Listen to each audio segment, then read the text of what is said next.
Bonjour, je suis Madame Aline Kimpoutou Kabala, femme entrepreneur et ici au Sud Kivu, candidate sénatrice indépendante. Mon retour, d'abord, c'était une grande joie parce que je suis rentrée chez moi. Mes parents sont du Kivu. C'était une grande joie de retrouver cette terre qui a nourri mon enfance. Mais cette joie a été mélangée à une mélancolie, une tristesse quand je vois l'état de la ville de Bukavu, le cas de la province aujourd'hui. Il y a un petit pincement au cœur. Il n'y a pas de route, il n'y a pas d'électricité, l'insalubrité, le manque d'urbanisation sont autant de points qui me laissent un tout petit peu triste. Non, c'est pas un découragement. Au contraire, c'est quelque chose qui me donne définitivement le courage et la détermination de revenir travailler pour ma province. Il y a un grand travail à faire ici. Le travail, on ne le fait pas qu'au Sénat. Le travail, on peut le faire en dehors du Sénat et c'est ce que je veux faire. En quelque sorte, oui. Au départ, on était 5 à compétir pour le Sénat. 4 se sont désistés. Je suis restée la seule qui a mené cette bataille jusqu'à terme. Le fait d'être déjà seule femme à compétir parmi 60 hommes, c'est déjà un message fort. C'est déjà un message fort. Là, le Sud Kivu est resté conservateur concernant les us et coutumes.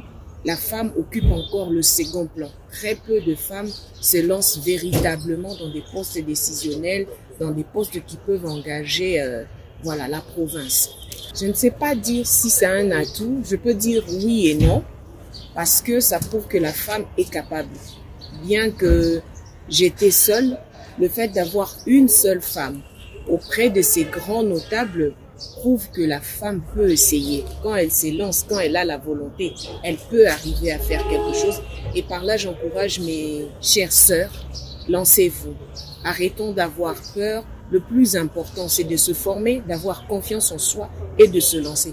Les femmes ont véritablement quelque chose à apporter dans le développement de la ville, de la province et du pays par la même occasion. En venant ici, déjà mon message aux députés, c'était de faire un choix judicieux. On a eu tendance dans le passé à confier la ville et la province entre les mains des notables qu'on a considérés comme légitimes pour représenter notre province. La véritable question était de se poser quel est le retour, quel est le bilan de ces notables à qui on a confié la responsabilité de la ville. Il est temps que les chers députés provinciaux apprennent à être responsables et conscients de la lourde responsabilité qui est les leurs, cette responsabilité que les peuples leur a donnée pour les représenter et pour parler en leur voix. Il est temps que certaines habitudes s'arrêtent. Il est vraiment temps que les députés provinciaux prennent conscience des choix qu'ils font. Ils n'engagent pas qu'une seule voix, mais ils engagent tout un peuple, toute une ville. Et j'espère que derrière les choix qu'ils ont faits cette fois-ci, ils vont être rigoureux envers les personnes à qui ils ont confié ce mandat de 5 ans pour le bien-être de la province du Sud Kivu. À l'endroit de la population du Sud Kivu, minashukuru sana. Parce que quand nilifika, en tout cas, population Sud Kivu mulinipokea, niko mtoto wenu, niko dada yenu, niko mama yenu, mulinipokea mzuri sana, mina shukuru. Lakini bale badepite benye mulivote, mkwe nyuma yabo, wakati inaenea kumaliza ile tabia ya zamani, ya bamungu ya zamani, inalomba sasa, representant betu ba province, batutumikie. Baache tumikia tu majamaa zabo. Tuko bakongole shie bote. Lakini mimi naenda siende lote nitarudia na mimi nashukuru tena.